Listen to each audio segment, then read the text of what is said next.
Peace and welcome to the culture right here on the Black Star Network. I'm your host, Farajii Muhammad. Thank you so much for tuning in and being a part of the conversation. Folks, we got a lot to get to. First and foremost, there is some buzz in Washington that not only is Governor Ron DeSantis a possible candidate, a viable candidate for president, but what about South Carolina Republican Senator Tim Scott? Yeah, the Black Republican is getting some nods from top GOP leaders about a presidential run. We'll talk about that. Also, let's talk about a new data, how it's being used in a new lawsuit of Black plaintiffs saying that State Farm Insurance has used racial bias in a number of ways to keep Black homeowners from being properly served. We'll talk a little bit about that. And I got to talk about Twitch and mental health conversation, as there has been some more details about what happened on that tragic night that our brother had committed suicide, allegedly committed suicide. We'll talk about that and so much more. So stay with us, folks. We got a lot to get to. And of course, we want to hear from you to join us online. So stay with us. It's all happening on today's edition of The Culture right here on the Black Star Network. Let's go.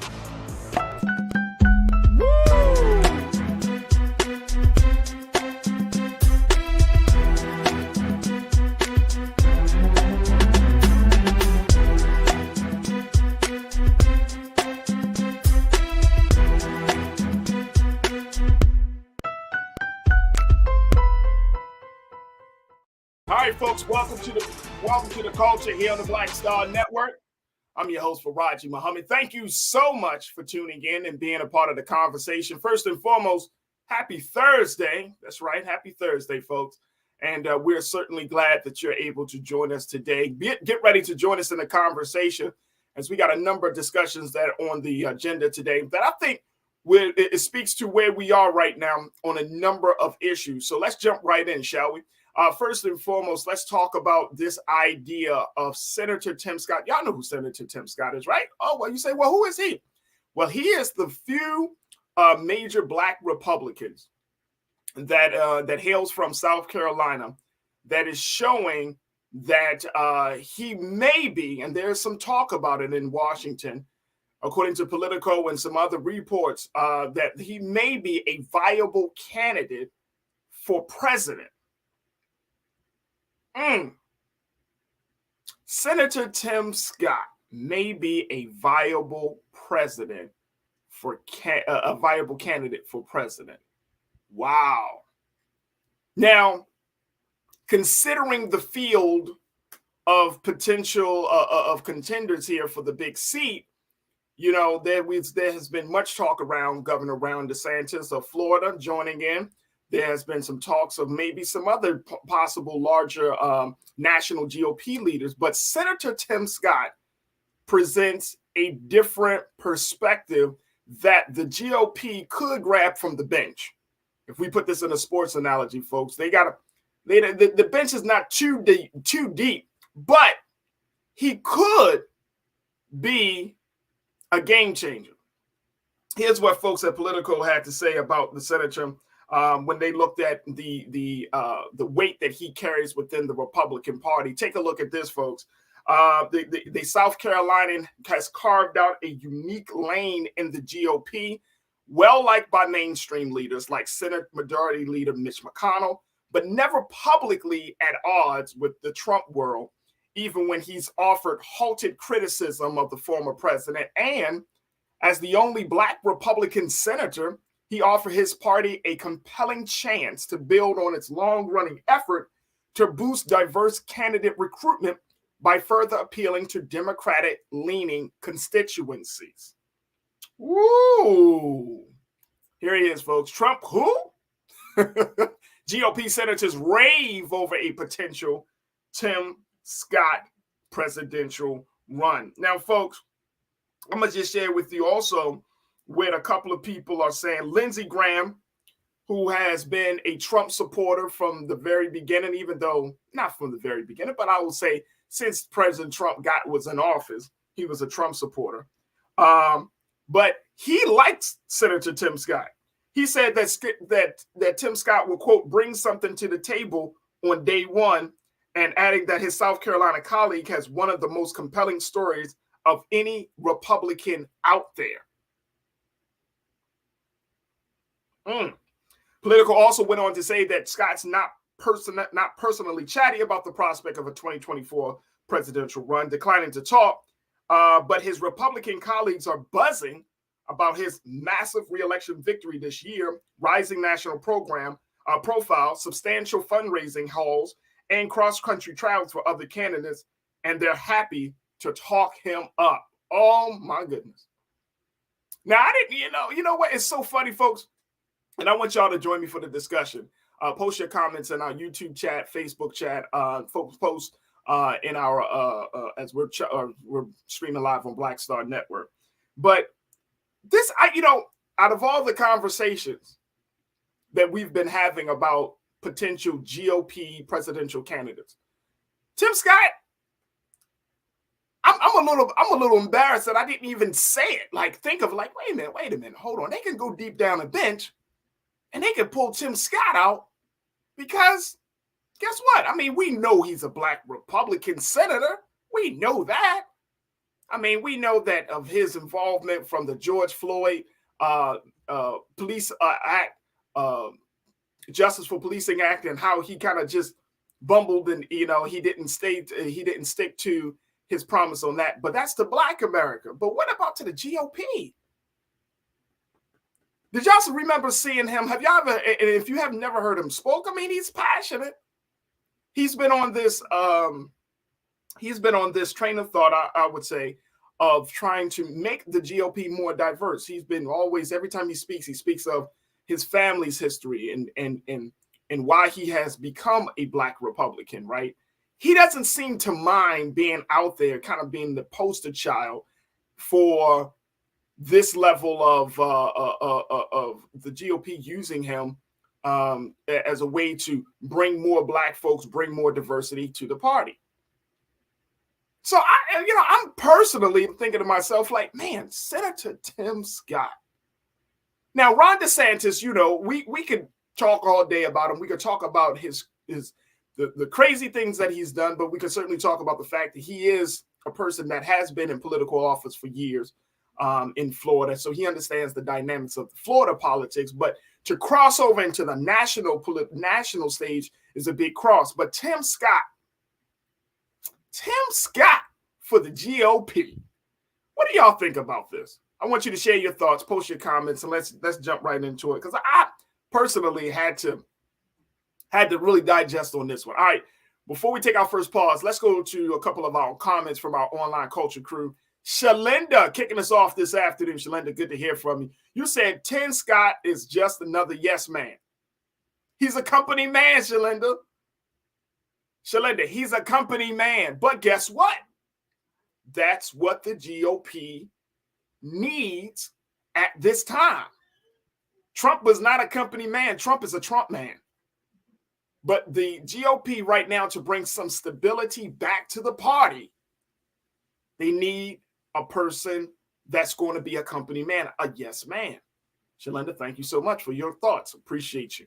Let's go to Marcus Jackson. Marcus, you checked in and you said, but they're trying, Farajii, they're trying to throw him up there as a more qualified Herschel Walker Black candidate. Straight tokenism. Look, hey, Marcus, I don't know if you have had or have heard this part of the discussion. And we all knew that Herschel Walker was just a car crash. And the fact that they even went into a runoff, I mean, I think a lot of us thought, oh my gosh, Herschel Walker, he won't even last. But he got into the runoff, right? Imagine if they did have a Tim Scott against a Raphael Warnock. I mean, just think about it. Tim Scott is much more composed. He's much more marketable. He understands he understands the assignment, folks, for the GOP. So imagine that. Imagine if they had a Tim Scott type of character in Florida, Black Republican, that spoke to those interests down there. Imagine. Do you think, and look how close the election was with Herschel Walker. Do you think that Raphael Warnock would have had pulled out a victory if they had a Tim Scott type of Republican, Tim Scott mannered, Tim Scott presented candidate down in Florida? Marcus, you know what I mean? We got to put our thinking caps on, bro. I don't know. Truth is power. Let's hear what you real quick. You said Tim Scott is Herschel Walker 2.0 with an education. Yeah, but again, look how far Herschel Walker was able to get.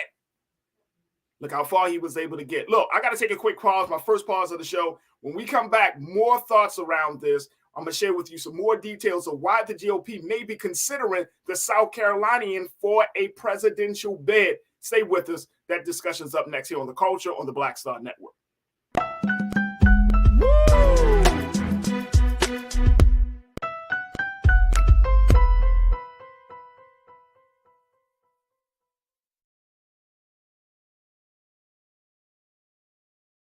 Black Star Network is here. Oh, no punch! I'm real revolutionary right now. Thank you for being the voice of Black America. All momentum we have now, we have to keep this going. The video looks phenomenal. See, this difference between Black Star Network and black-owned media and something like CNN. You can't be black-owned media and be scared. It's time to be smart. Bring your eyeballs home. You dig? When you talk about blackness and what happens in black culture, you're about covering these things that matter to us, speaking to our issues and concerns. This is a genuine people-powered movement. There's a lot of stuff that we're not getting. You get it, and you spread the word. We wish to plead our own cause. Too long have others spoken for us. We cannot tell our own story if we can't pay for it. This is about covering us. Invest in black-owned media. Your dollars matter.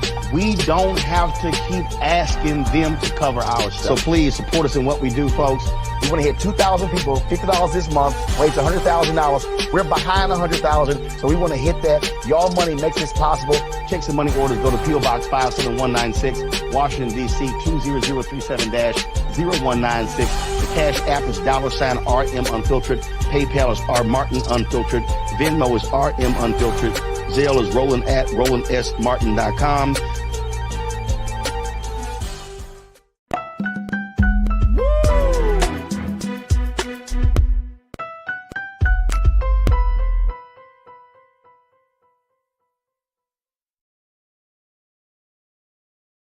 All right, folks, welcome back.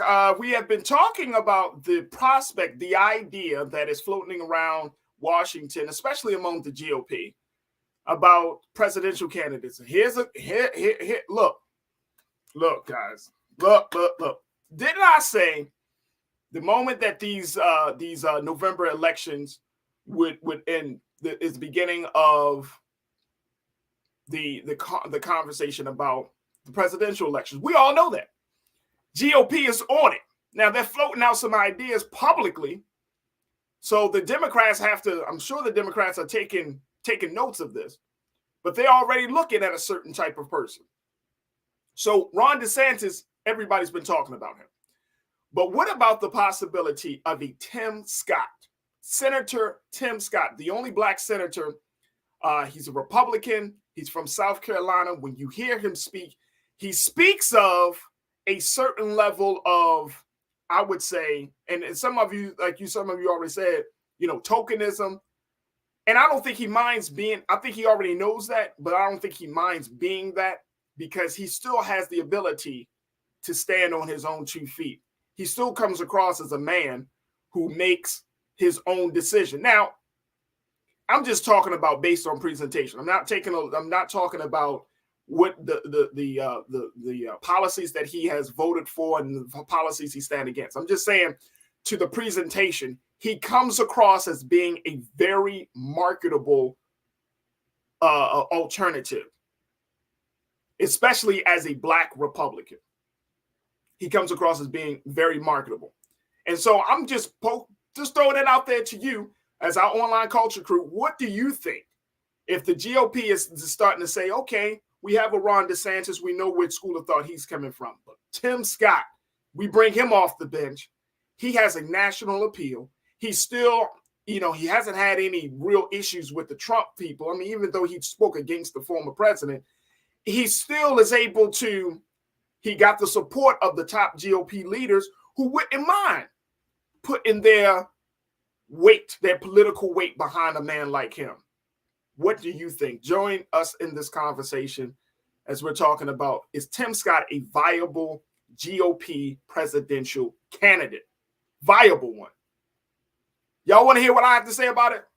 I think so. I think so. I think so, folks. All right, let's go back to what you got to say. Truth is power.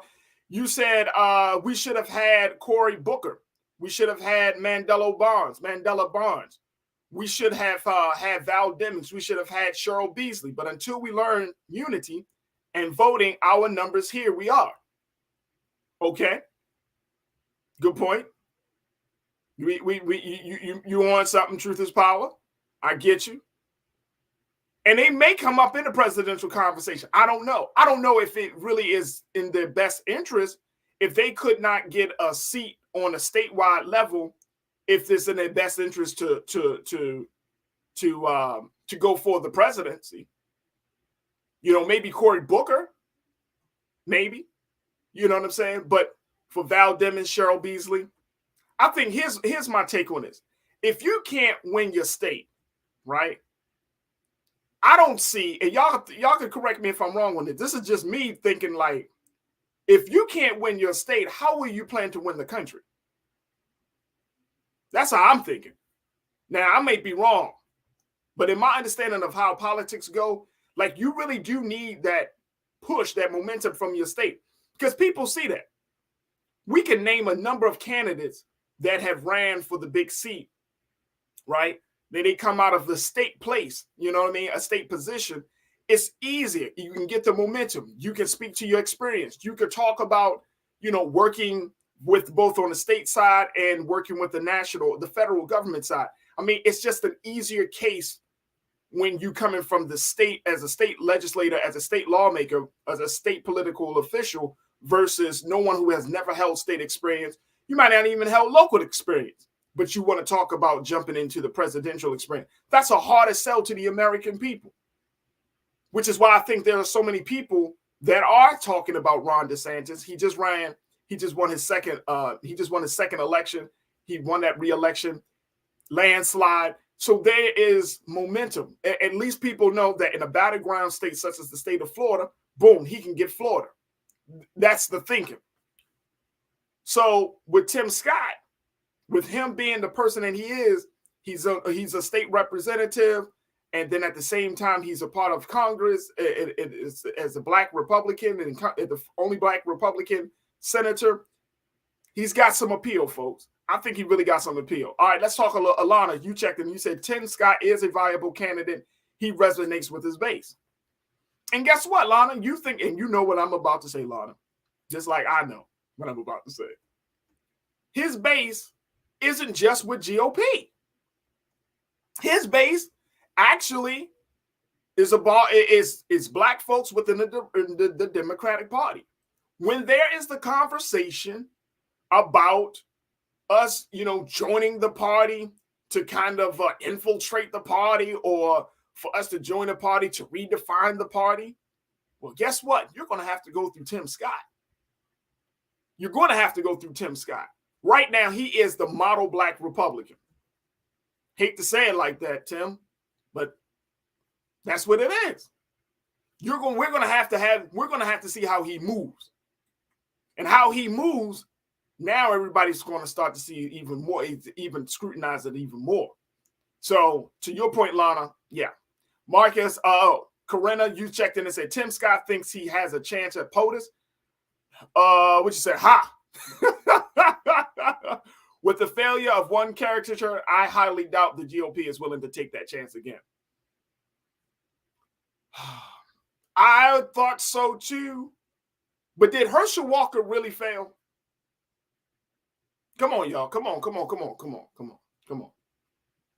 Did Herschel Walker really fail? You mean to tell me the GOP, who knew of all of Walker's shortcomings and flaws and issues as a candidate and as a person, look how far he has gone, folks.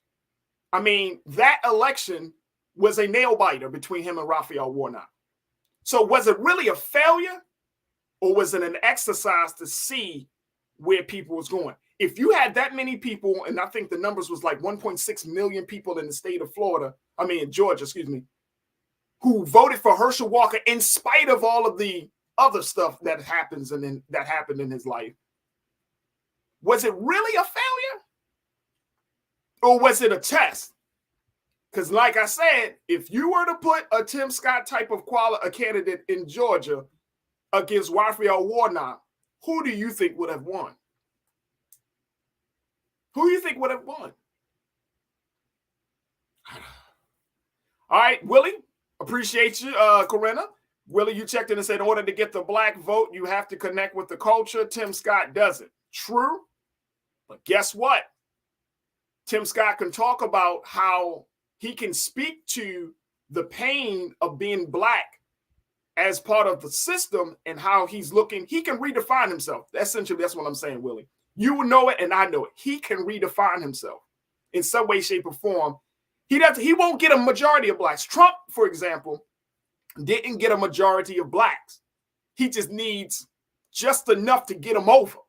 And Tim Scott could be that guy to get just enough to get him over. Because there are so many disappointed black folks right now in the Democratic Party. So many disgruntled black folks right now. All right. And David, you checked and said Tim Scott isn't even influential to his party's politics, just a walking talking point. But guess what? He's a company man, and they could do a lot to shape a company man.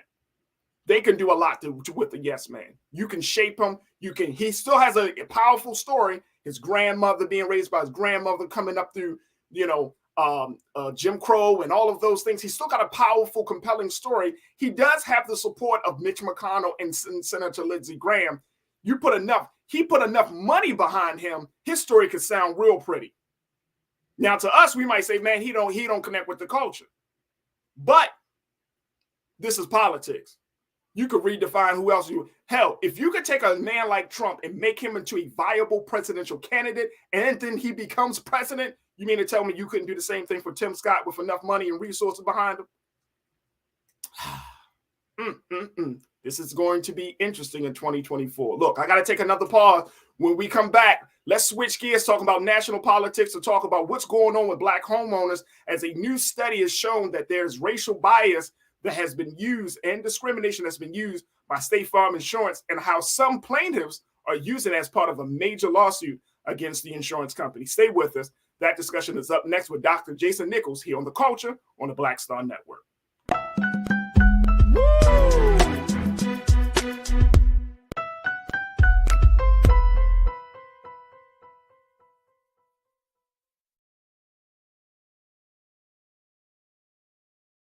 Hatred on the streets, a horrific scene, a white nationalist rally that descended into deadly violence.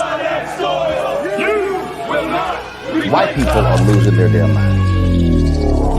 As an angry pro-Trump mob storms the U.S. Capitol, we're about to see the rise of what I call white minority resistance.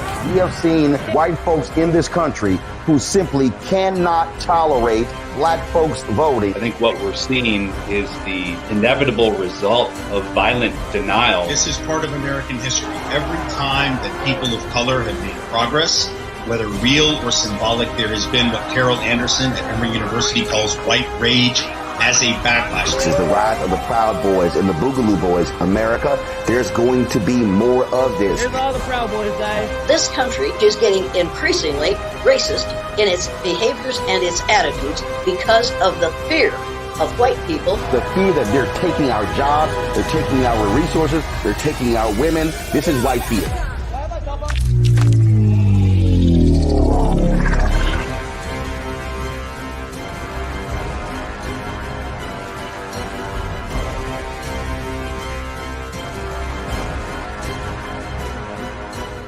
Black Star Network is here. Oh, no punch! I'm real revolutionary right now.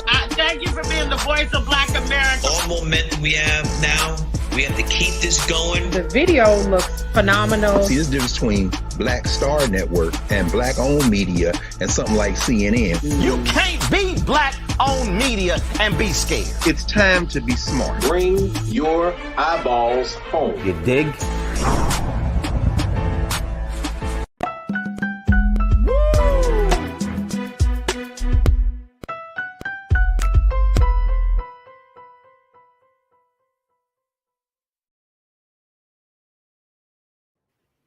All right, folks, welcome back to the culture here on the Black Star Network. Now it's time for us to shift gears to have a separate another important conversation, which is about home ownership, and more importantly, about what insurance company, how one insurance company may have used a level of racial bias and discrimination against Black homeowners. This is the case according to a latest study that was done by YouGov and a report that was done by the New York Times, to show that State Farm Insurance, the insurance company, the largest insurance company, home insurance company, it shows that there has been a high level of discrimination and racial bias against homeowners. So much so that Black homeowners have now filed a class action lawsuit against State Farm Insurance, and they're using the data from the report, from the study, as part of their case to strengthen their case that something needs to be done. This is what the New York Times reported. Take a look at this, folks, and then we'll jump into this conversation with our brother, Dr. Jason Nichols, Senior Lecturer of the African American Studies Department at the University of Maryland. But take a look at this. This is what the report says. That Black plaintiffs said the survey showed that Black homeowners had to do more paperwork and navigate more interactions with claims adjusters compared with white customers before State Farm would agree to compensate them. The study, which was conducted over the course of 9 months in 2021, relied on YouGov, a polling and data analytics firm. It was inspired by a December 2020 report in the New York Times describing the difficulties that Black homeowners had in getting insurers to pay their claims, the researchers said. The study found that Black customers were 20% more likely to have to talk to a State Farm representative on at least 3 separate occasions before having their claims approved. They were also much likelier to have to submit extra paperwork.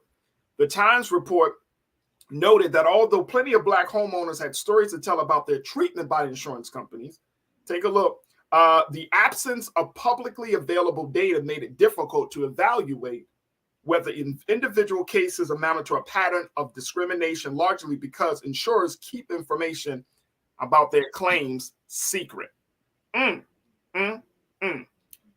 Take a look at that, folks. So now, when we look at discrimination, racial bias, it is now part of this larger class action State Farm racial discrimination lawsuit. I wanted to bring my brother, Dr. Jason Nichols, Senior Lecturer for the African American Studies Department at the University of Maryland, to join us in this part of the discussion. Dr. Nichols, how are you, dear brother? Hey, I'm doing good. I'm blessed. How are you? I'm good, brother. I'm good. First and foremost, let's talk a little bit about this situation, because this is not the first time. And I mean, I think there have been a number of conversations, particularly over the past 2 years, where Black homeowners have said they have felt discrimination from everybody, from various companies, when it comes to insurance, when it comes to housing, real estate sales, when it comes to the issue of when the home assessments. I mean, everything in the home buying process, Black folks have been taking a hit. And now you have this new data to show that there was a level of bias based on a number of patterns, that there's a level of racial bias and discrimination. Now Black plaintiffs are using this to strengthen their case. Does it strengthen their case first of all, does this strengthen their case against this major company of State Farm Insurance? I think it absolutely does. We all remember, of course, Tim Scott says that we don't live in a racist country. Just want to remind everybody of that. But now you got to bring up Tim Scott, huh, brother? Hi, Doc. You got to bring up Tim Scott. Okay, all right. I had to bring him up. Although I will just say really quickly that I've been predicting that he will be vice president of the United States should the Republicans win. I think he's going to be the commodity running mate to juxtapose with Kamala Harris. So I think you're going to get DeSantis is going to court him if he wins. And it also is this, really superficial way of saying we're not racist. You know what I mean? Right. But yeah, in terms of this home ownership issue, we know that this has been such an issue for Black people.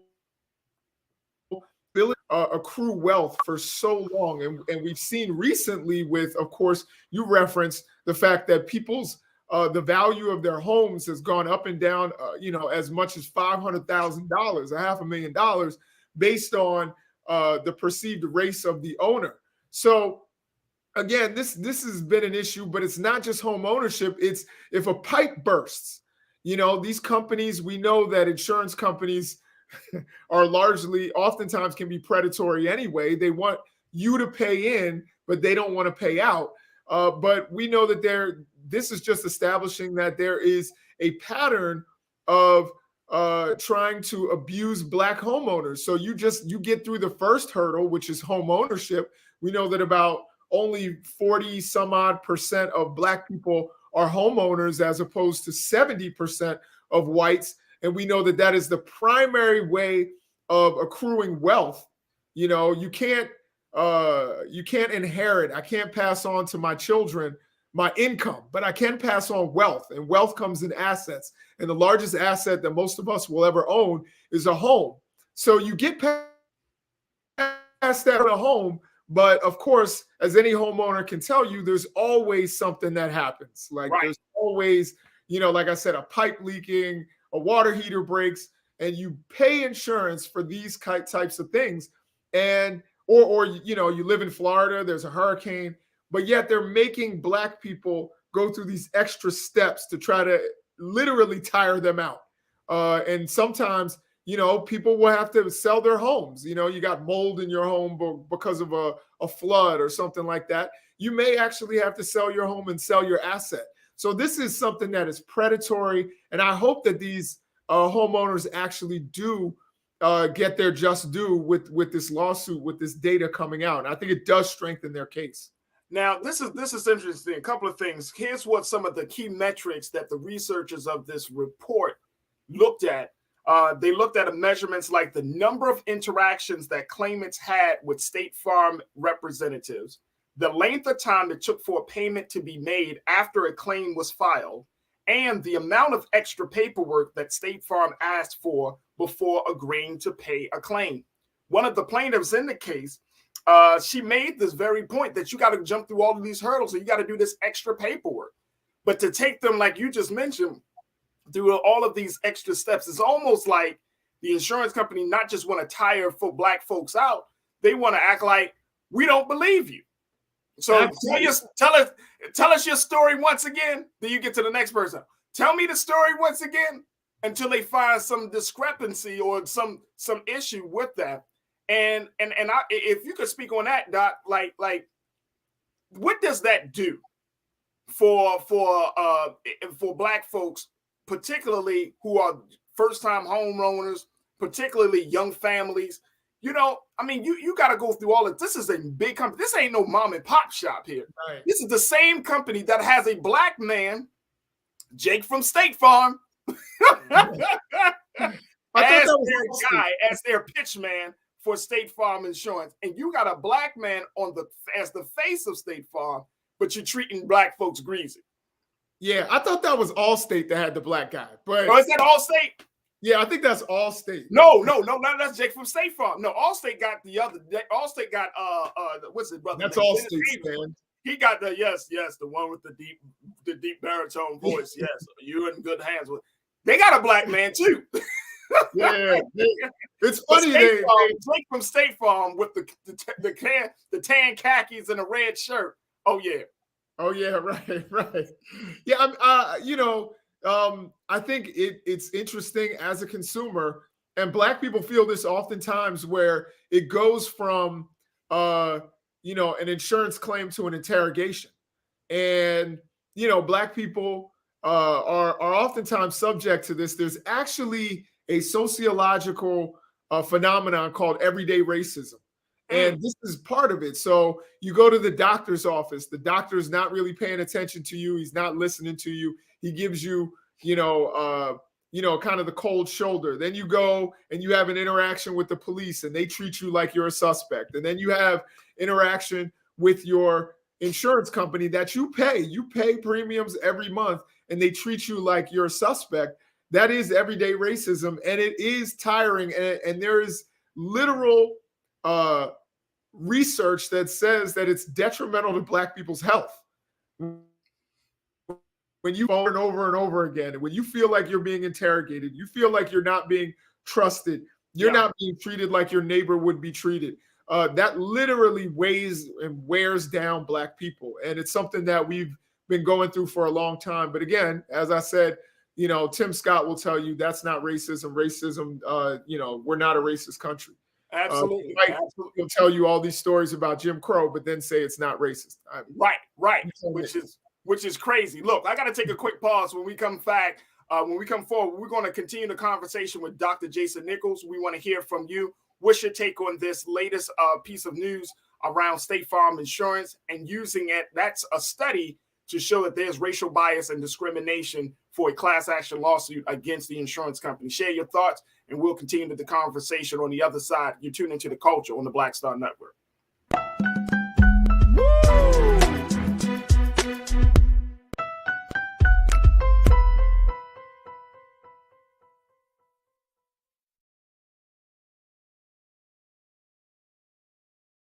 Pull up a chair, take your seat. The Black Tape with me, Dr. Greg Carr, here on the Black Star Network. Every week, we'll take a deeper dive into the world we're living in. Join the conversation only on the Black Star Network. Black Star Network is here. Oh, no punch! I'm real revolutionary right now. Thank you for being the voice of Black America. All momentum we have now, we have to keep this going. The video looks phenomenal. See, there's a difference between Black Star Network and Black-owned media and something like CNN. You can't be Black-owned media and be scared. It's time to be smart. Bring your eyeballs home. You dig?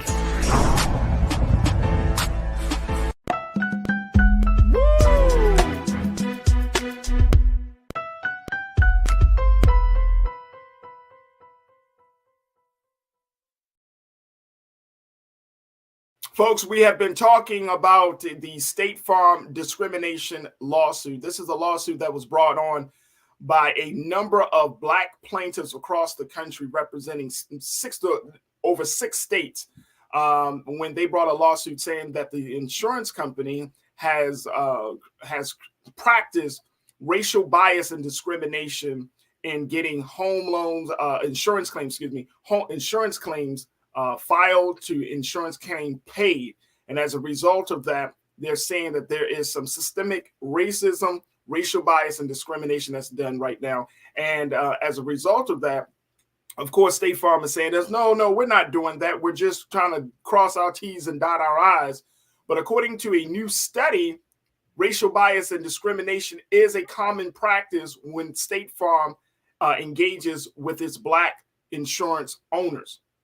So this is a lawsuit that is strengthening, that Black plaintiffs are hoping will strengthen their case in a class in court that will allow them to be compensated for the claims, and more importantly, allow them to be compensated because of the damage that was done and the racism that continues to be expressed by the insurance company. We've been talking to Dr. Jason Nichols, senior lecturer of the African American Studies Department at the University of Maryland, giving us his insight.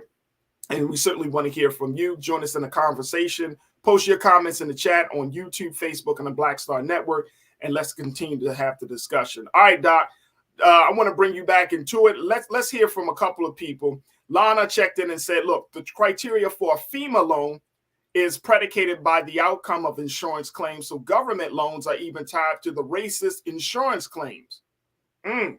So when you deal with, if the insurance company is not, take you through all these hoops for your claim, and then you have a national natural disaster that may hit your area, hit your home, now you got to go through another layer of processing. You got to make sure that you can get your home is protected. I mean, this is just madness. This is just madness. And this is coming from one of the top insurance companies in the country, where they're just generating millions upon millions of dollars off of Black homeowners. What do you see, Doc, as being yes, we take this thing to court, But it just seems like this is not just a court case. There is something inherently wrong that I think that the community, those of us who may not even be State Farm insurance customers, how do we respond to something like this? Well, I think what you're doing is really important, is having the conversation in a big platform. I think a lot of times we see these stories, they kind of pass us by, and they don't make any noise because Trump did something or something. And we're not talking about some of the really systemic issues. And I don't think this is just limited to State Farm. I think that this is probably an industry issue that needs to be addressed. And I think Lana's point was really important in terms of the connection to FEMA. We know after Katrina, because the hurricane, never directly hit New Orleans, the damage was from a levee breach. A lot of people had hurricane insurance, understanding that, and a lot of Black people had hurricane insurance, understanding that New Orleans is low-lying, that is protected by levees. And guess what the insurance industry said? You don't have hurricane damage. You have flood damage for which you're not covered. So people struggle to get their homes remade. This is one of the reasons why you had people in those FEMA trailers and people summed up, in the lower Ninth Ward after, Katrina had the dust had settled. A lot of this was the insurance industry and having to haggle with them over and over and over again. You would think after something that the whole world witnessed was something that affected an entire major American city, and there was an outpouring of empathy for at least a second until people realized, hey, these are Black people hurting. And then, all of a sudden the industry is finding ways to not pay people what they're owed and finding loopholes. And that's what they're really doing at State Farm. And I don't think it's just limited to State Farm. I think if you expanded this study and expanded this survey, you would find that it's probably an industry-wide issue. That is, and that's the other part about why it's important to even have this conversation, because we know that the insurance company is racist. Whether you're talking about homeowners insurance, whether you're talking about medical, life insurance. I mean, the insurance company reaps rich off of the ignorance of people, but they reach ripped off of the ignorance and the ignorance of Black folks that don't speak out against these type of things. And I understand it, because these are major companies. They wield a lot of power in government. Insurance is a multi-billion-dollar business in this country. And so I get it. I definitely get it. And it's sad that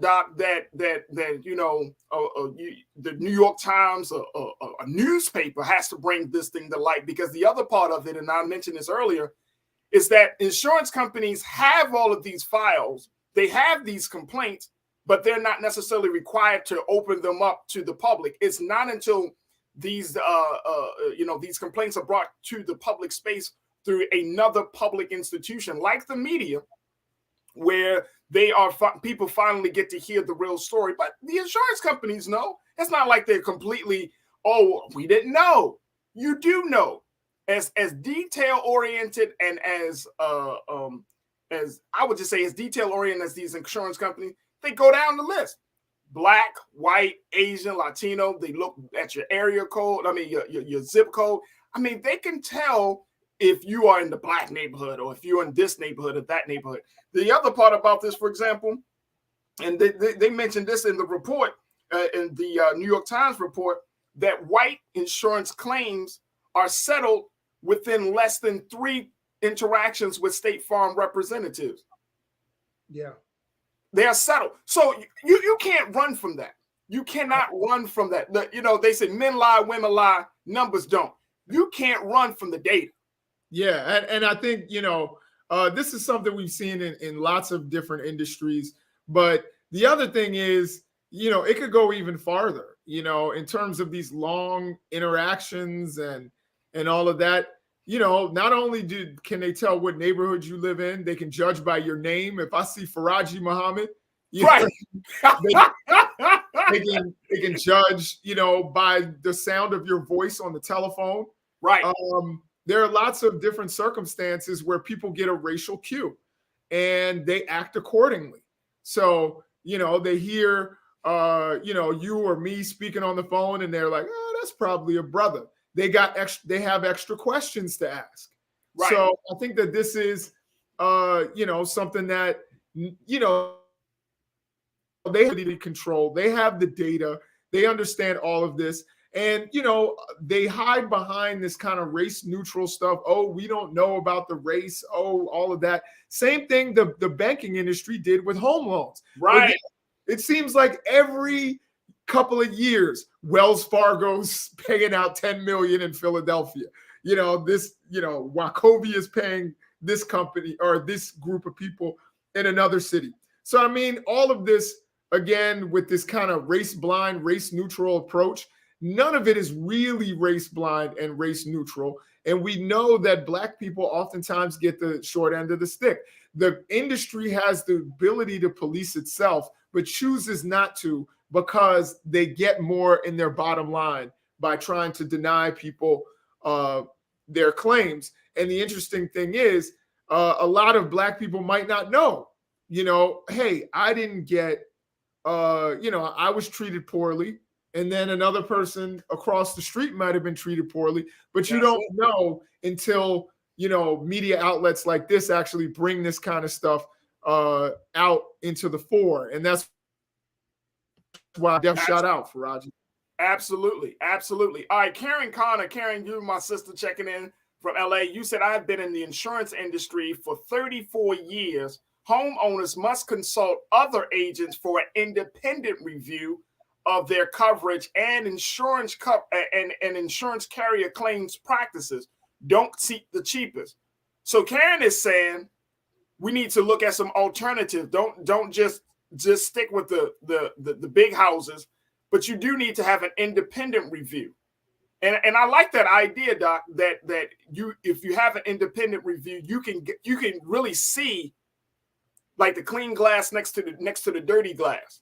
Mm-hmm. You can see the disparity. She's also mentioned this, that she said State Farm, Allstate, and Farmers are direct writers in your city. Look for an independent agent, not a direct writer. Check their website and research their companies. So, Karen, this is a great solution that I think that a lot of folks have. And again, what generally gets us, you say, Karen, not choose the cheapest, but that's what gets us. We go to these companies because they serve volume. It's like going to Walmart, right? You go to Walmart because you can get the cheapest price because they have the highest volume of a particular item. Same thing with these companies, and maybe we need to change that culture, Doc, where it's like, okay, let's stop looking at the cheapest. Let's look at the quality and not just the quantity that the company is serving. But I love the idea of having an independent review. I think it makes a lot of sense.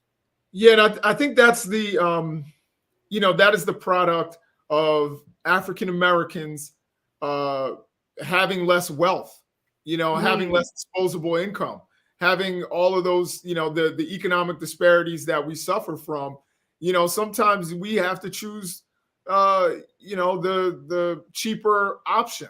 I love the independent review. I love the independent agents. I love all of those ideas. And one of the things that I would tell, I think you said Carol was her name. Karen Connor.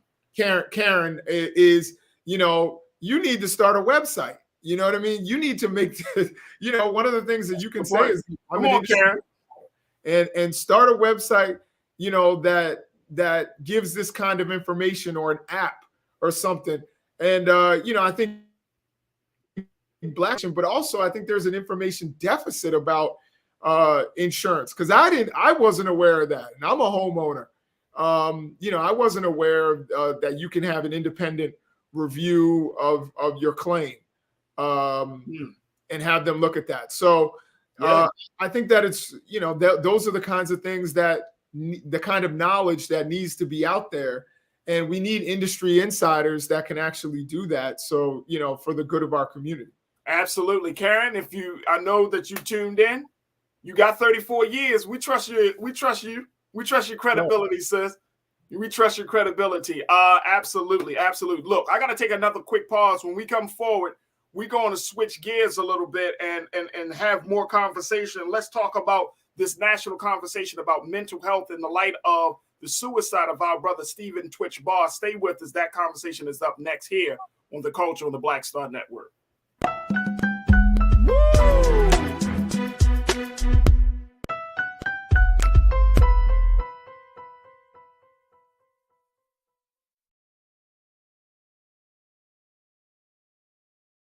I'm Deborah Owens, America's Wealth Coach, and my new show, Get Wealthy, focuses on the things that your financial advisor and bank isn't telling you, but you absolutely need to know. So watch Get Wealthy on the Black Star Network.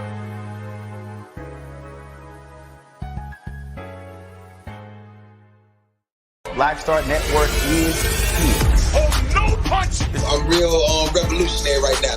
Thank you for being the voice of Black America. All momentum we have now, we have to keep this going. The video looks phenomenal. See, there's a difference between Black Star Network and black-owned media and something like CNN. You can't be black-owned media and be scared. It's time to be smart. Bring your eyeballs home. You dig?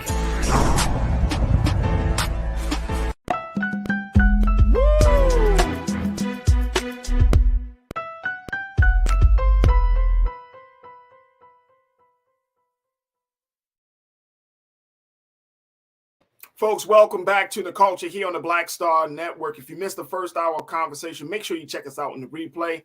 You can go check us out at blackstarnetwork.com. And also make sure you continue to support the work that we're doing here on the Black Star Network. All right, folks, big conversation that is happening. And I had to make sure that I get some insight and some thoughts from my brother, Dr. Jason Nichols, Senior Lecturer for the African American Studies Department at the University of Maryland, to talk to us about this discussion that many people are having about mental health and suicide in light of the death of Stephen, the famed DJ Stephen Twitch Boss. Now, there has been a number of conversations about this issue, but he himself often talked about what it took for him to overcome certain hardships as he continued to go through the dark moments of his life. And I just want to share with you some remarks that he made on a podcast just like maybe a year or so ago when he was just a father too. He actually has another child. He was a father of 3. But when he was just a father too, he shared some insight about life and how he was able to overcome these hardships. Take a look at this, folks. This is what he said on a podcast at that time. He talked about the fact that he said when you make decisions that might seem right at the time, but then they're not. For me, it just helps to know that it keeps going. It does, no matter what. Even if something seems very devastating, like there's some kind of force that's going to keep going, and it's there for you to naturally access. Your bounce back from a perceived failure or whatever, something that didn't work out for you, your bounce back immediately doesn't have to be like this Hollywood story, according to him. He said it doesn't have to be like something that you tell your friends that at the end of it, your friends are going to go, wow, because that's another little ego trip I just recently found. He continues saying, like you're writing the intro to a book. This is what the host responded. And Boss eerily replied with a laugh. He said, I had the gun in my hand. And meanwhile, it's like some trivial stuff. I was looking at myself when I've talked about this. This is something I've for sure done. So he and I want to bring Dr. Jason Nichols back into the discussion because Dr. Nichols, you put out a message yesterday on your Twitter feed saying to, of course, to rest in power, rest in peace, and that, your condolences go out to the family. But you, like many others have said, check on your friends. Check on the mental health of people around you. And I wanted to have this conversation because we're planning to have a therapist coming on next Tuesday, God willing, to try to go further along in this understanding this phenomenon of suicide ideation, and talking about that from a clinical perspective, but from a cultural perspective, starting with you, Doc. this conversation, and just looking back at the words of our brother, he was going through some hardships. He understood it. He also said in the same conversation that the pressures of fatherhood got to him at some point when he was just having 2 children. He's got a 3rd now. But all of those things of trying to get through those tough moments that life presents, and he essentially made the point that life still goes on, that even with hardships, it's not over. Life still goes on. So I'm trying to personally just reconcile, how do we have these discussions about something so big culturally? Because just as much as we like to extend our well wishes to the family, we are not talking about suicide in the Black community. Absolutely. And you know, particularly post-COVID, I've seen a lot of my students who have said that they've had mental health struggles. Some have even confided that they've had suicidal thoughts and even suicide attempts. So this is something that's really important for me. And I think a lot of times, you know, when things are difficult, a lot of times within our culture, and it's been spoken about more now, we have this idea that, you know, therapy means you're crazy. And I wish we could almost ban the word crazy when we're referring to mental health, because I think, you know, it stigmatizes somebody who's in a struggle for their mental health, and sometimes it's a struggle for their lives. I think we have to answer that with empathy. Brothers need to talk to other brothers. You know, I think a lot of times we feel too strong. There are a lot of times where I've even had struggles and I've wanted to tell somebody, but I'm like, I don't want my boys to think I'm weak. Right. And we need to get that out of our heads, out of our culture, out of our vocabulary. It's not weak to ask for help. The strongest weightlifter in the world has a spotter. You know what I mean? And True, so good point. Sometimes you definitely need to get the weight off of your chest, so to speak. And you need a spot. And sometimes that can be a mental health professional.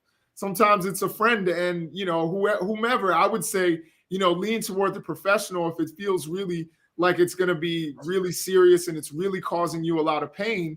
You know, you may need a professional, and there's no shame in that. The other thing that I would say from a systemic standpoint is, I know coming out of COVID, I was trying to get a therapist, and it's really hard to get. Let me tell you, brother, you ain't lying. Yeah, I mean, it is really difficult. Therapists are booked up, you know, right now. And one of the things that we need certainly more of our health insurance. Since we were just talking about insurance, health insurance needs to cover mental health more, because very few people, unless they are very wealthy and very elite, can afford to come out of $100 a week. And a lot of times within our community, we don't have those kinds of resources. We need to advocate for mental health to be covered more ubiquitously, and we need to check in on our friends, and we need to get rid of any kind of stigma within our community, particularly among men, where I think the stigma is even stronger, that if you are seeking help, if you're struggling with fatherhood, with parenthood, with single fatherhood, with whatever it is that's weighing you down, that you can't come get help. I think that there's nothing wrong with that. A smart person gets help when they need it. So let's actually normalize getting help. And a couple of things that comes to my mind. First, you said normalize, and one of our culture crew members, Janae, posted, just made a comment about normalize, and I'm going to go to that in a moment. But going to the piece of talking to your friends, you know, you really have to have a strong support system to understand that level of vulnerability, right? I mean, your support system can't be like your homeboys, your homegirls, and you're just like, yeah, girl, I'm struggling here and I'm struggling. Yeah, me too. I'm struggling. And it becomes this pity party versus a moment where you can feel like, if I share this very, very personal sentiment with this person, that they're going to take the time to step away from their own situation, give me the space to share, and then help to get me out of this dark place that I'm in. Mm-hmm. And I'm not, and one of the things, Dr. Nichols, that I'm not sure of, brother, is if our friendships in this culture of things, if we are able to handle that level of vulnerability, right?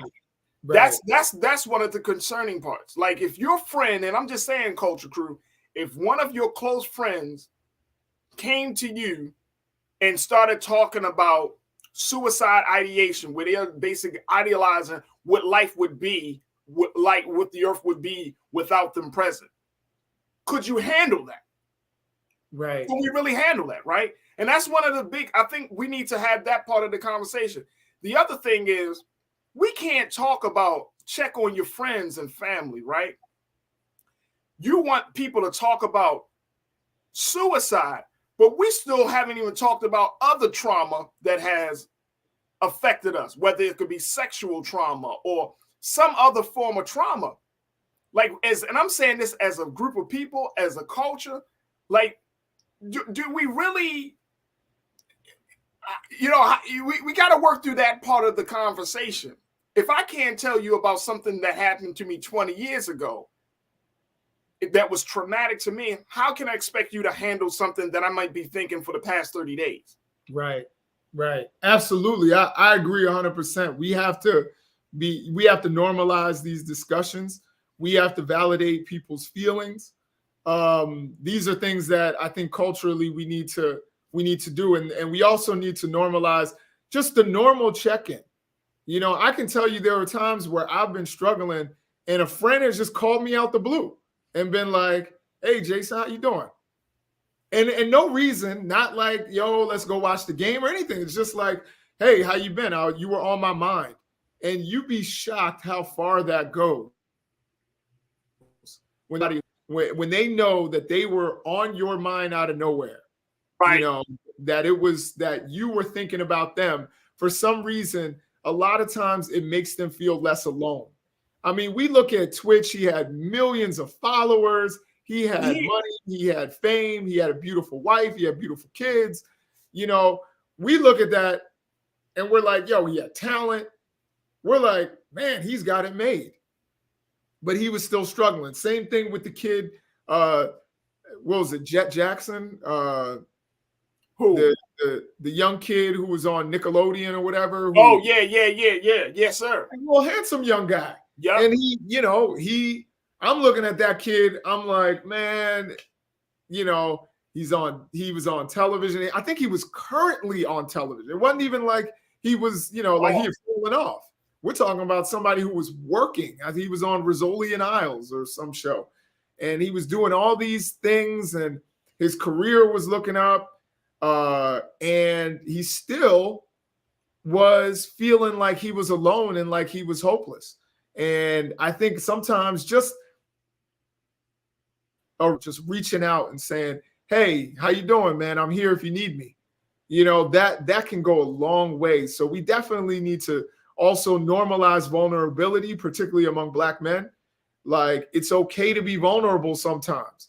You know what I mean? Like, I come from that like Mob Deep generation, where everybody had to walk around and look tough all day. Hey, bro. Hey, Doc, we from the same school then. Yeah, from the same school. Hey, look, it's so funny because I just saw this clip that was trending of Jay-Z when he was on Kevin Hart show, and there was this moment he talked about how this brother approached him, had this, his whole mug was broke down. And Jay said, man, I saw this brother, and he said, man, he looked straight at me, but I thought he was looking at somebody else. And he said, when he realized he was looking at him, he said, I got scared. Because this guy came up, he said he got this big scar on his face. He had his mug broke down. And he came up to Jay, and he said, hey, man, I want to know, can I get this autograph for you for my daughter? She loves you, man. And then he said, Jay-Z said, the brother smiled at him.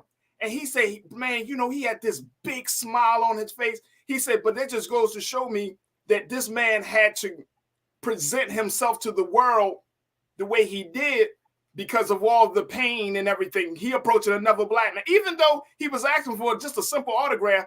He had to, you know what I mean, be tough and be hard. Yeah. He put a little fear in Jay-Z, like, yo, what you about to do? Right. Yeah. You know what I'm saying? But see, Jay realized, he was like, that's the pain that we as black men continue to carry.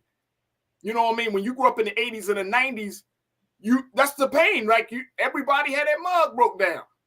Absolutely. You know what I'm saying? So I get that. And Janae, you made this point.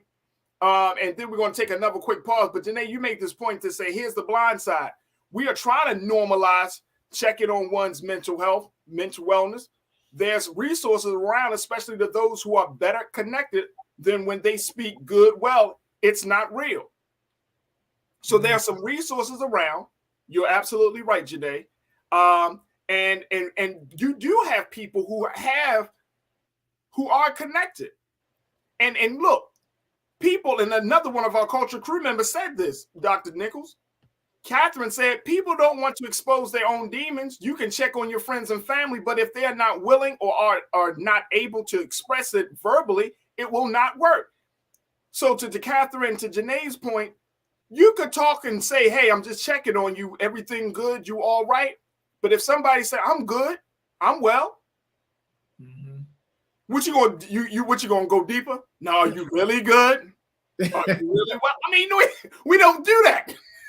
Right, but I think at the same time, if we normalize opening up, particularly for men, if we normalize, like, it's okay to be like, you know, I've had better days. And again, it doesn't have to be a pity party, because nobody likes somebody who's always doing bad. But, you know, and if they are always doing bad, then, hey, you know, bro, you might need to get some help. You know what I mean? We need to normalize that. Just like if you were walking around with a limp, I'd be like, yo, you need to get that knee checked out, or that ankle. Right. You know, why wouldn't I say, bro, there's nothing, I'm not calling you crazy. I'm just saying, bro, you know, maybe you would feel, I want you to, you know, just like I would want somebody to be able to walk straight, I'd want them to for their mind to be in good health and condition. So I think, you know, promoting mental health, promoting help, and also, you know, for me, someone and other people who may teach young people, let them know that, you know, healthcare, in particular mental health, but healthcare altogether, is a good field for Black people to get into. We need more Black men who are therapists, because I'll be honest, I wanted a Black male therapist, you know, because, you know, even though there are Black women who are very qualified and white women who are very qualified and Asian, etc., it's always good when you feel safe and when you feel not judged. And I think that's one of the things that Black people benefit from when they have a Black healthcare provider. And so I think we should promote that to our young people. We need more young people in medical school. We need more young people becoming psychologists, and you can serve your community that way. Absolutely. Let me take a quick pause as we continue to have this conversation about Twitch and mental health. Continue to post your comments, folks, and stay with us. More coming at you right here on The Culture on the Black Star Network.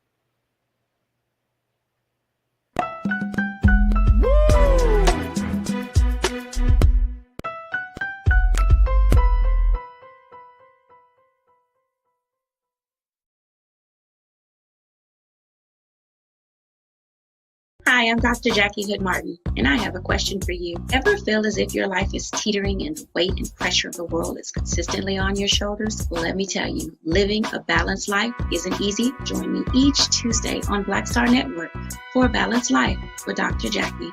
We'll laugh together, cry together, pull ourselves together, and cheer each other on. So join me for new shows each Tuesday on Black Star Network, A Balanced Life with Dr. Jackie.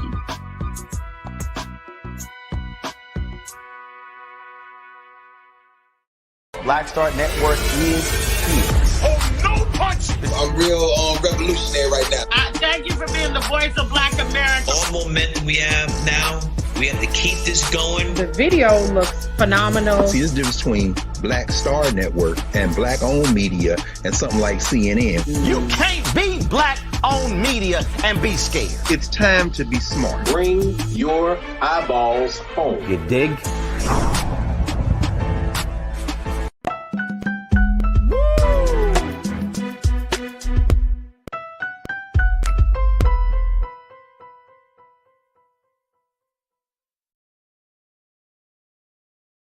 Folks, we have been having a conversation about DJ Steven Twitch boss and mental health concerns. There's been so much talk about checking in on people and understanding mental health and wellness in light of the suicide of the famed DJ. I've been talking to Dr. Jason Nichols, getting his insight and his thoughts on this, as this is a conversation that we often aren't having enough of until we hear about someone that we have great love and respect for, hear about someone who has taken their own life. And so this is just like one of many discussions that we're going to have about mental health next week. I plan to be talking to a therapist on Tuesday to discuss, what are some of the ways that the community can respond. And you don't have to be a famous DJ to get the help that you need, to get the resources behind you, and most importantly, to feel like someone cares about you. You can create that own infrastructure for yourself, and we'll learn more about that next week. But Dr. Nichols, looking at the bigger picture of the health disparities, and one of our culture crew members checked in on the chat and said that, and I haven't seen this video, so I'm gonna just throw it out there because I trust that my team, my crew is saying what they is saying the right things here. But they said that Twitch had put out a video maybe 24 hours before his body was found, where he talked about being Black in America. He talked about just some of the psychological damage of it, that there was a sense that, he may have not felt like he was living his expressing his Blackness correctly. And even if he didn't say it, but we know that is very real. That is very real. And that's a part of the discussion that we definitely not having. I mean, even though we kind of joke about it, and part of me is like, Black folks, we're resilient as hell. We already know that. But some things shouldn't be joked about. You know what I mean? There are some real damage. Like when you are living in a country, or you are part of systems where your voice is not being heard, your Blackness is not being accepted, your humanity is not being seen, that just weighs down on you each and every day. You know what I'm saying? Like, you can't get a job. You're always profiled. You're always discriminated against. I mean, you just come up against roadblock after roadblock after roadblock. And death seems like heaven for some Black folks that just feel like they can't get past the racism, the discrimination, the overall pain of being Black in America. Can you speak to that? Yeah, no, absolutely. And now goes back to the point that I was making about everyday racism. It's something where, imagine somebody is poking you with a pin over and over and over again. It's going to be uncomfortable, but you're going to, you'll survive it. But if it's happening every single day, that wound starts to get bigger and bigger. It doesn't heal. And that's what happens when you have these little indignities that happen to Black people every single day. And sometimes they're in really important settings. Who knows what Twitch, who's, like I said, famous and had a big following, when he went into business meetings, who knows the little indignities that he had to suffer? Anyway, not being treated or talked to like a man or like an adult. That can be really, really frustrating, and let's talk about the indignities. I mean, his wife was white, right? And he had biracial children, right? And that's who he loved. That's not the issue. But to the outside world who may not have a better understanding of that, right? There are some people that may, if a Black man is growing into in understanding his Blackness, he might question some personal choices. Now, he might question some personal choices, right? That he might say, I'm at this point, now I'm feeling this way. Like, I don't know. And I'm certainly not trying to put anything crazy on a man's legacy, but I'm just saying, we know that that can happen. We definitely know one thing, and that's that whatever it is he's experiencing as a black man, his wife has never experienced that. That's not to say that she would never be empathetic.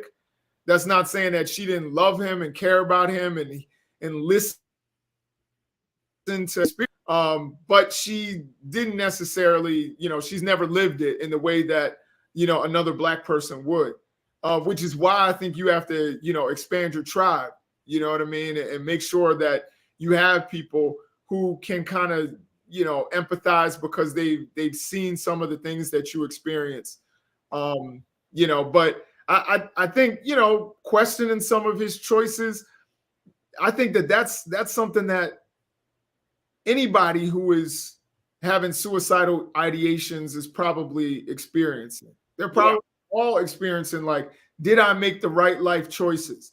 Am I actually an asset to my wife, to my family, to my children, or am I actually a liability? And I think a lot of times when you're going through a mental health trouble or a mental health issue, you can't see that you're actually an asset. You only see the liabilities. You only see your mistakes. And that's something that I think he was probably going through and other people out there go through. And that's where I think sometimes having that pep talk from your bro or from a mental health professional who can steer you in that right direction. They're not supposed to give you a pep talk, but they can steer you in the right direction so that you realize, you know what? Me being here is important for my wife.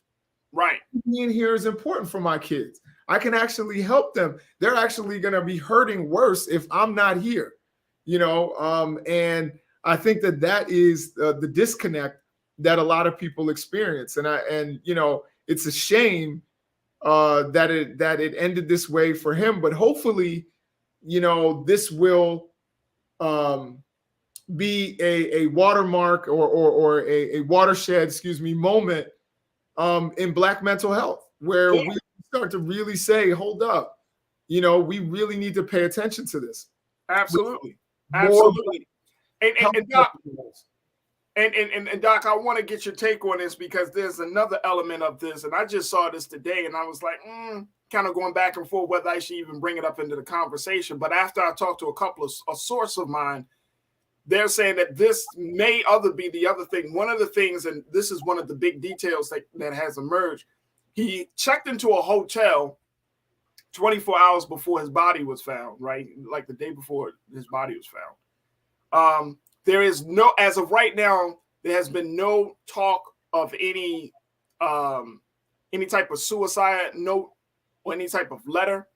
You know what I mean? Where you mostly see if a person takes their own life, that they would leave some sort of something to say to their family. None of that has been discovered yet. So it has now taken, this particular case has now taken on a different life of its own, where I've even seen the likes of like a Dr. Umar Johnson. He put it out on his Twitter saying that there should be an investigation into the death of this brother, that suicide may not be, kind of just shedding a little doubt and suspicion on whether it was really about suicide or was it something else that may have been at play here. Some people got mad at Dr. Umar Johnson saying, oh my gosh, too early. We don't need this. And other people saying, well, let's look into this because he is a man that seemed to have it all, quote unquote. Mm-hmm. So why would he just take himself out like that?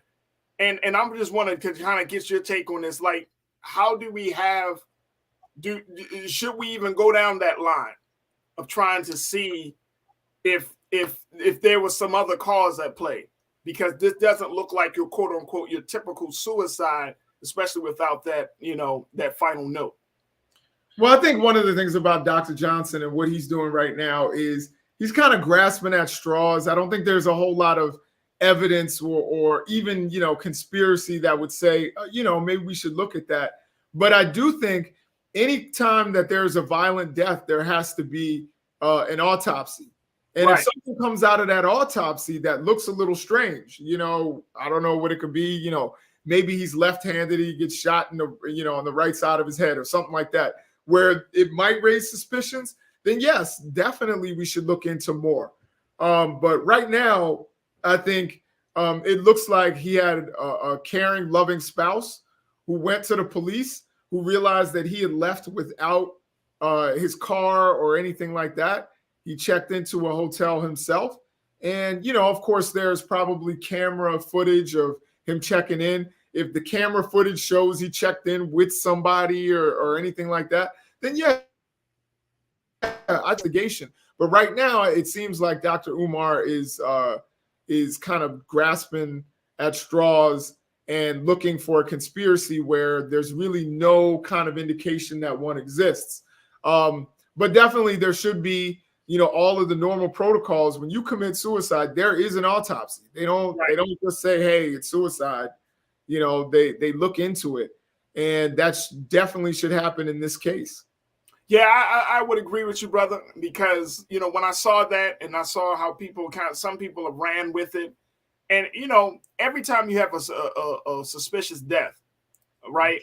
I think that's like the first go-to is like, all right, we're going to try to make sense of it. Oh, somebody took this man out and all of those type of things. And it's like, I understand.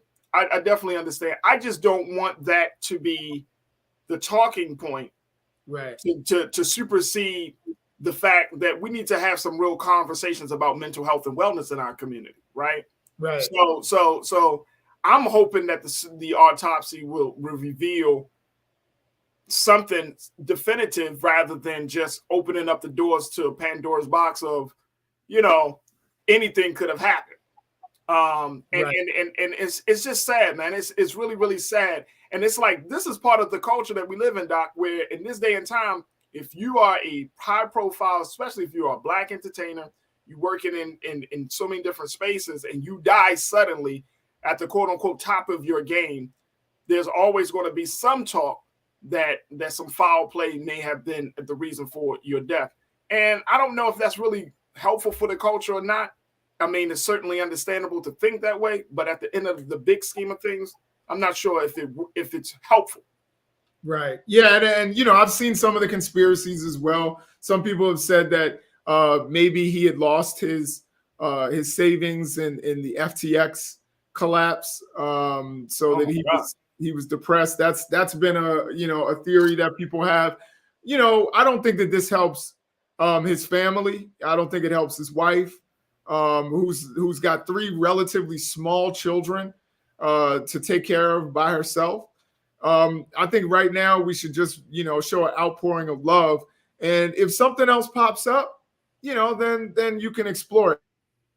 Absolutely. And even it's still a mental health issue. You know what I mean? Because, you know, there are people who go broke and, you know, still are there for their families and still survive. And I have no doubt that he has good enough friends in high places that he could find ways to earn some of his wealth back.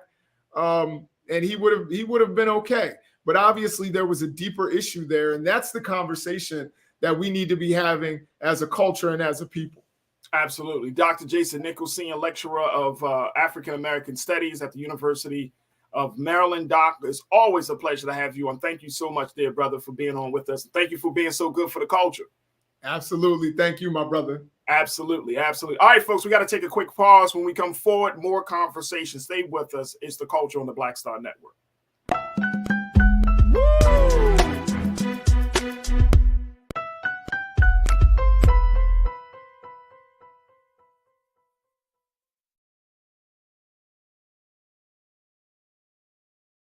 When you talk about blackness and what happens in Black culture, we're about covering these things that matter to us, speaking to our issues and concerns. This is a genuine people-powered movement. There's a lot of stuff that we're not getting. You get it, and you spread the word. We wish to plead our own cause.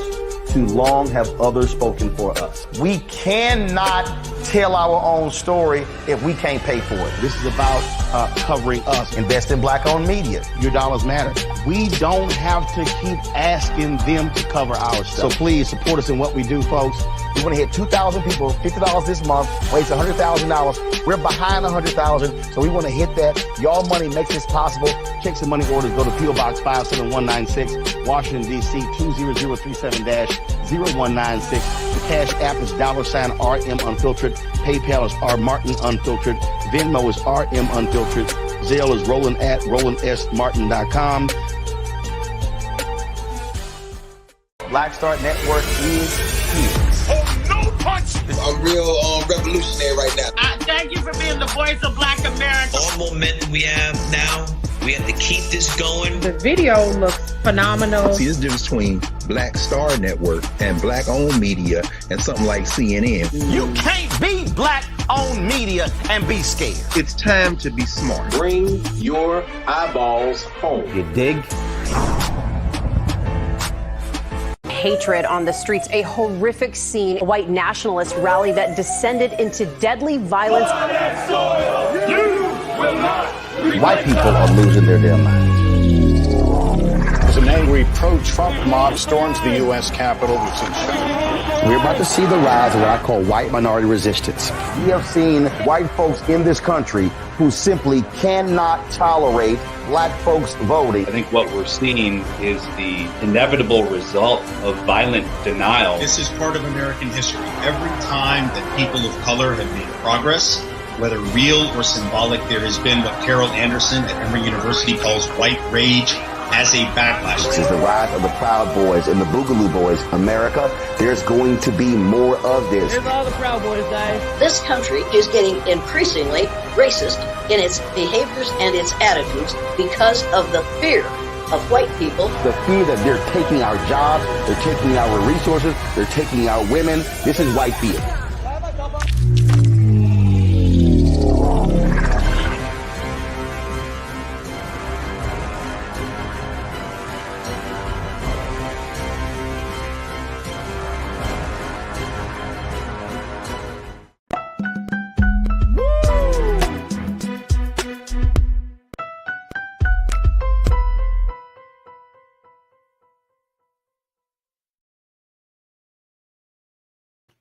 All right, folks, we want to bring you up to speed on some breaking news that has come across the wire where a former Texas police officer was found guilty of manslaughter for the shooting death of Tatiana Jefferson at her home. Here's a picture of former Fort Worth, Texas police officer, Mr. Dean. Dean, who is white, faces up to 20 years in prison for the conviction. He pled not guilty to murder. A charge would carry a possible sentence of 5 to 99 years, according to the reports from CNN. Jurors were instructed yesterday, to also consider the lesser included offense of manslaughter. There were members of Tatiana Jefferson's family in the courtroom when the verdict was read, who had an expressionless look on their face in the courtroom. Defense attorneys had said that, according to the report, that Dean fired in self-defense. But prosecutors argued that there was no evidence he saw a gun in the black woman's hand before firing through a bedroom window. Jefferson's 11-year-old nephew, who was with her at the time, and Dean's police partner responded with him to what they believe was a burglary, with the primary witnesses to the shooting, and testified at the trial. And this verdict comes more than 3 years after the incident, where Dean and his partner responded to a call to Jefferson's house around 2:25 a.m. on October the 12th, 2019. This was a call that was made to the non-emergency police line to report that her doors were open, and when they came onto the scene, the defense counted that Dean fired his weapon in self-defense while quote unquote fearing for his life, and what his attorney said was a tragic accident, but not a criminal act. Take a look at her. I want to, in Keenan and Ariel, let's put the picture of our sister, Tatiana Jefferson. I mean, clearly this sister was not a person who you would think to be a criminal.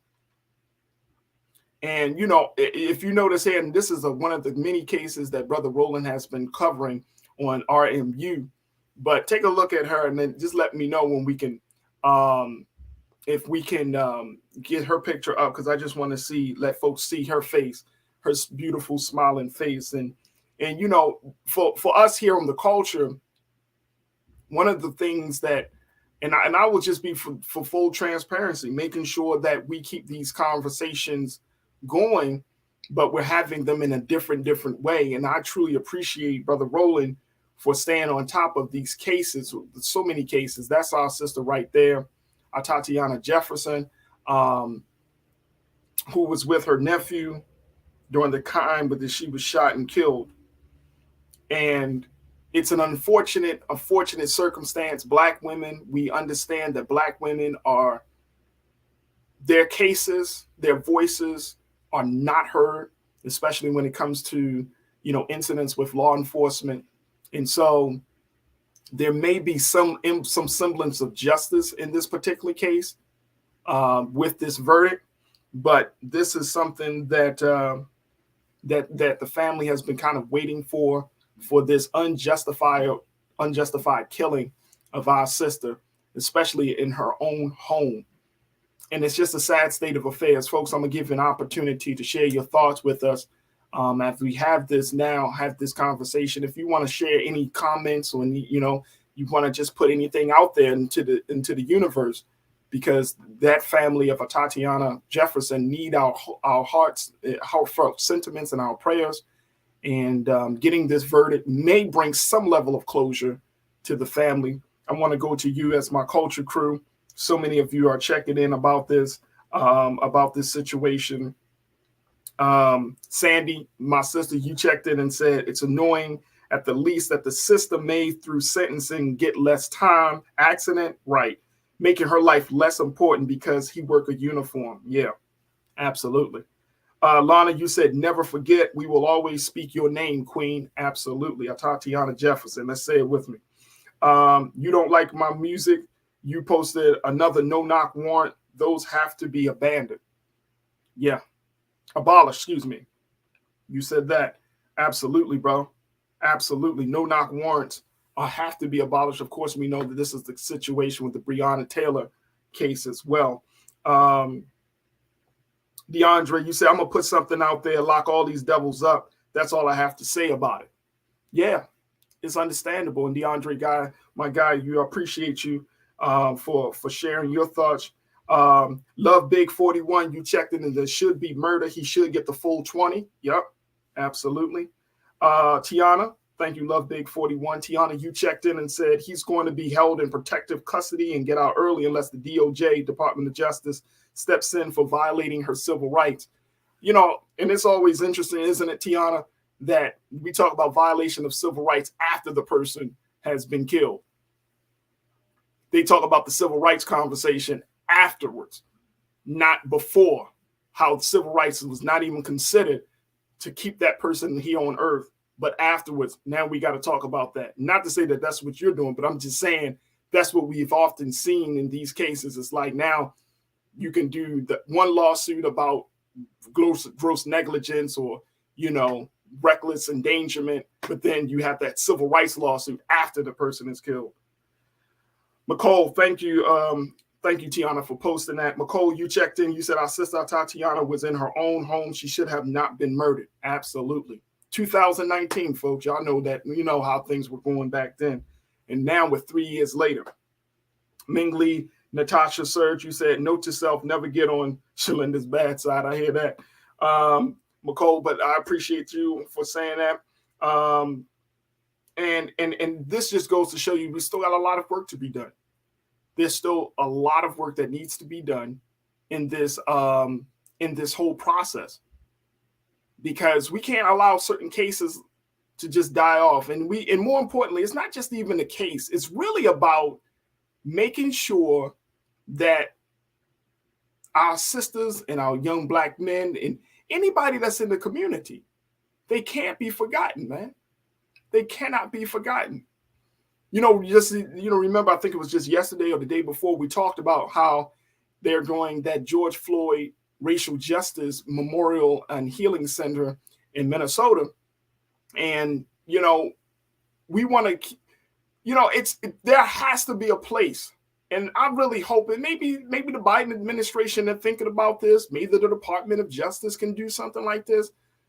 But there has to be a place. There has to be some sort of memorial, some healing place There got to be some healing place that on a federal level that can be erected for the victims of police, of law enforcement. If you can't keep track of, if the federal government doesn't have a mechanism to keep track of these shootings and these killings, maybe a memorial, a special wall, or some sort of memorial center, or some sort of place outside the Department of Justice or outside somewhere that people can find peace. And I'm talking about a federally protected space where our people, the names of individuals who have lost their lives unjustifiably by police officers, those who serve, those who are supposed to serve and protect, there has to be a place for them.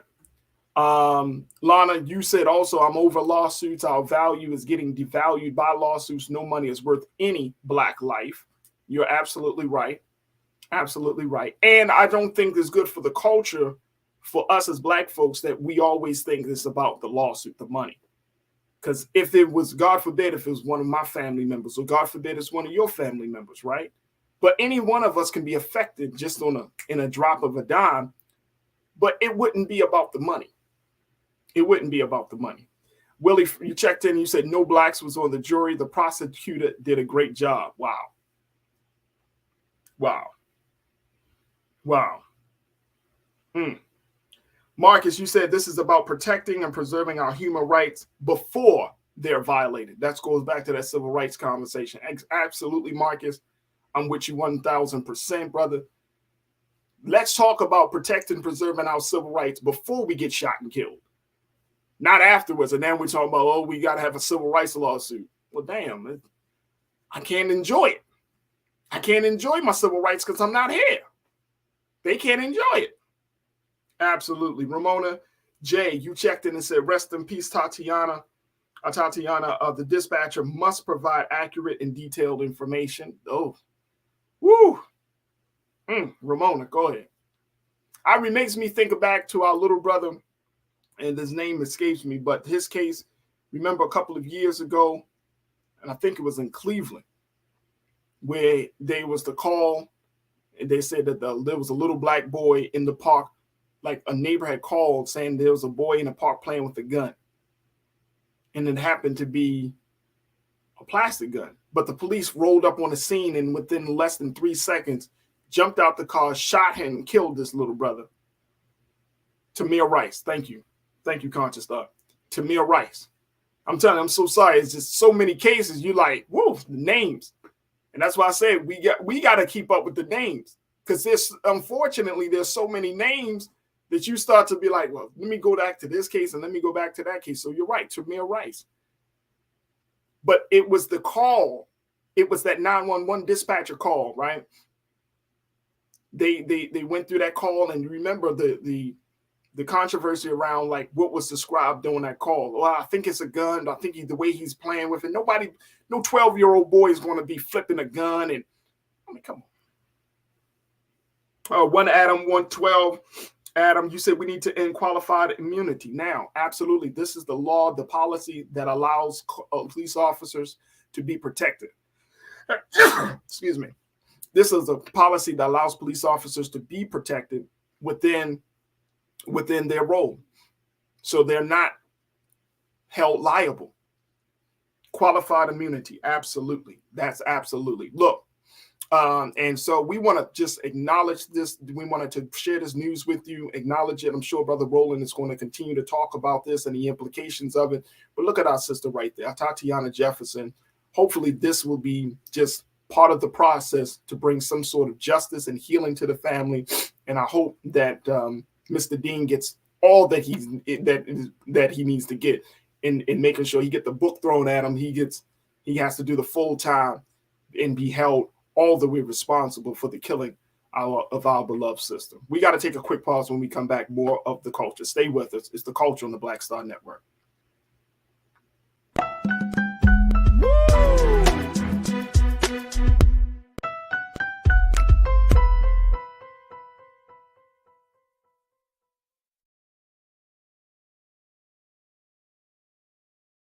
Folks, Black Star Network is here. I'm real revolutionary right now. support this man, Black Media. He makes sure that our stories are told. Thank you for being the voice of Black America, Roland. I love y'all. All momentum we have now, we have to keep this going. The video looks phenomenal. See, there's a difference between Black Star Network and Black-owned media and something like CNN. You can't be Black-owned media and be scared. It's time to be smart. Bring your eyeballs home. You dig? Pull up a chair. Take your seat. The Black Tape with me, Dr. Greg Carr, here on the Black Star Network. Every week, we'll take a deeper dive into the world we're living in. Join the conversation only on the Black Star Network. Hi, I'm Dr. Jackie Hood Martin, and I have a question for you. Ever feel as if your life is teetering and the weight and pressure of the world is consistently on your shoulders? Well, let me tell you, living a balanced life isn't easy. Join me each Tuesday on Black Star Network for A Balanced Life with Dr. Jackie. We're all impacted by the culture, whether we know it or not. From politics to music and entertainment, it's a huge part of our lives, and we're going to talk about it every day right here on The Culture with me, Farajii Muhammad, only on the Black Star Network. I'm Deborah Owens, America's Wealth Coach, and my new show, Get Wealthy, focuses on the things that your financial advisor and bank isn't telling you, but you absolutely need to know. So watch Get Wealthy on the Black Star Network.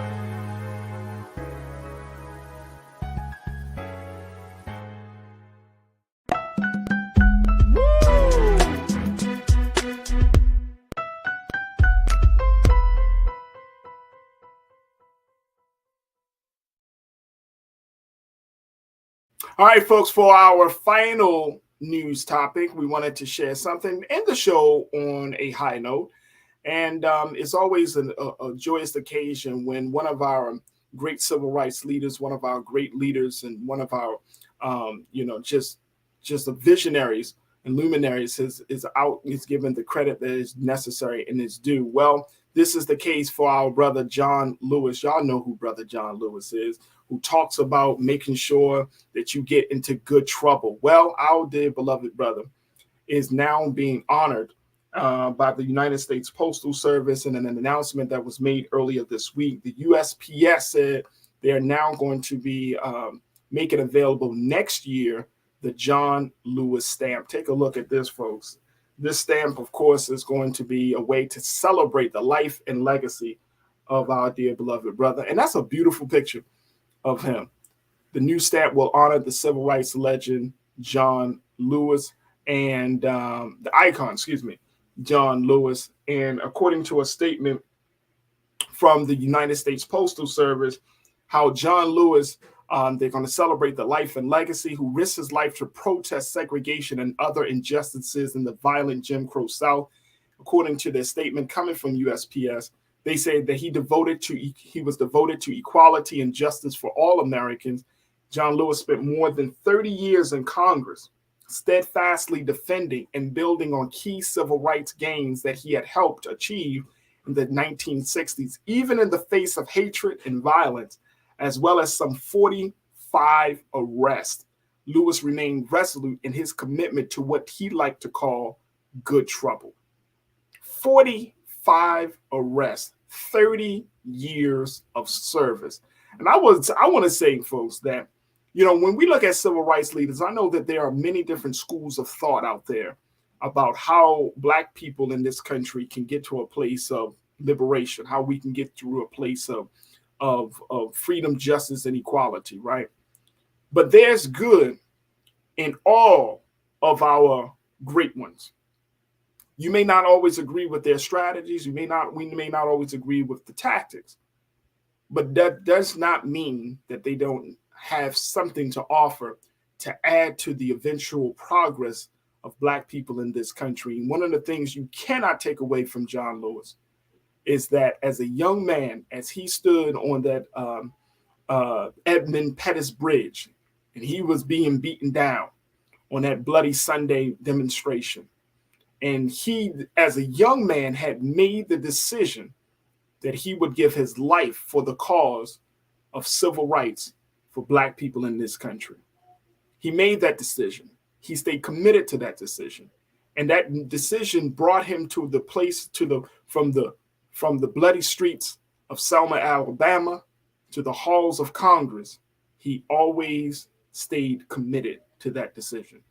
And so, you know, I'm happy that the United States Postal Service is going to be honoring him on the stamp, but it's more than just a stamp. It's just at least a recognition of what our brother has brought to the table. And more importantly, us having conversations with young people in our family to build off what he did. Again, this is not about his personal politics as much as it about his stand and the stand that he continues to take. He took during, I don't know if anybody would endure that type of heat. 45 arrests. Whew. Whew. He got me after walking the bridge. I don't know if we can, if you were to go through the pain and the sacrifice that brother made, would you still be standing? Would you still be talking about making good trouble? I don't know.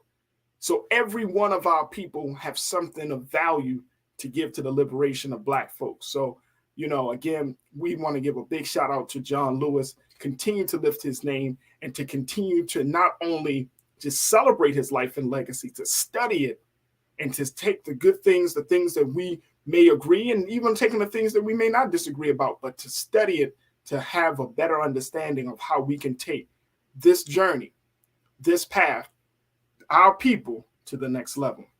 So again, the United States Postal Service will make his stamp available in the beginning parts of next year. So big shout out to him. All right, folks, that's going to do it for today's show. I want to thank Dr. Jason Nichols for checking in. And I certainly want to thank you for being a part of the conversation. Make sure y'all go to blackstarnetwork.com, see all of the latest content that we have streaming right now, whether it's the culture, RMU, Get Wealthy, the Pivot, all of the dynamic programming that we have. We want you to check us out. So go to Black Star Network. Also, we are looking for your support. Continue to support us financially. Continue to share the content. Please subscribe to the network, as you can do so for free. Download it on all of your devices. And most importantly, make sure that you continue to tell your friends and family about it. Follow us on social media, and follow me, yours truly, on social media at The Real Farajii and Farajii on Twitter. Thank you to my fantastic production team.